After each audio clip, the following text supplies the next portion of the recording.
اللہ حضرت اللہ تعالیٰ کی شعر کے ساتھ تھا، میں تو مالک ہوں کہوں گا کہ ہم مالک کے حبیب یعنی محبوب و محب میں نہیں تیرا تیرا۔ اللہ تبارک و تعالیٰ ہم سب کو عشق مصطفیٰ کریم صلی اللہ تعالیٰ علیہ وسلم عطا فرمائے، اور نبی کریم صلی اللہ علیہ وسلم کی سیرت میں کیا پڑھیں ضرور کی بات انتہائی مهم رہا۔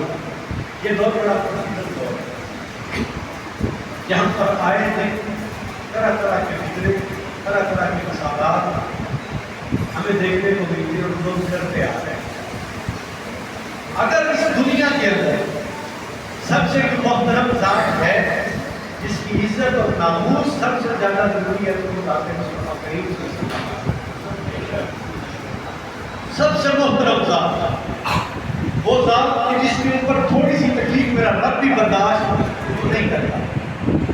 اور اللہ تبارک و تعالیٰ نے واضح اعلان فرمایا ما کان محمد ابا احد من رجالکم ولکن رسول اللہ وخاتم النبیین۔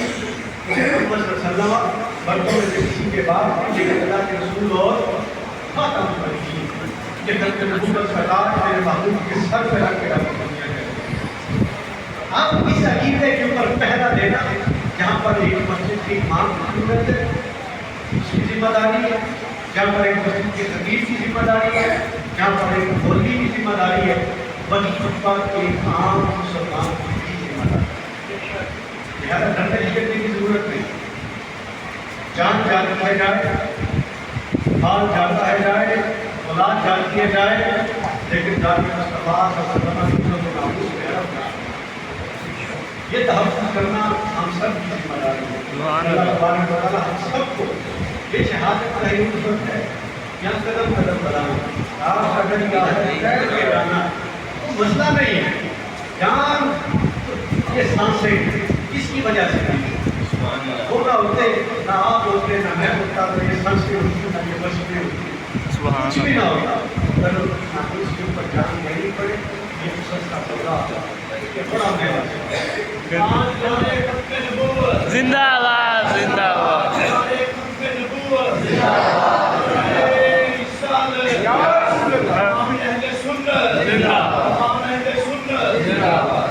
ضرورت سمجھ ہے کہ ہم جہاں پر سارے شاگرد کی بات کر رہے ہیں وہیں پر سپورٹے پڑے، اگر حکومت کا نام زیادہ اس کی آگے بیٹھنے والے نہ ہو بلکہ اس کے ساتھ کھڑے ہونے والے۔ اللہ تبارک و تعالیٰ سب کو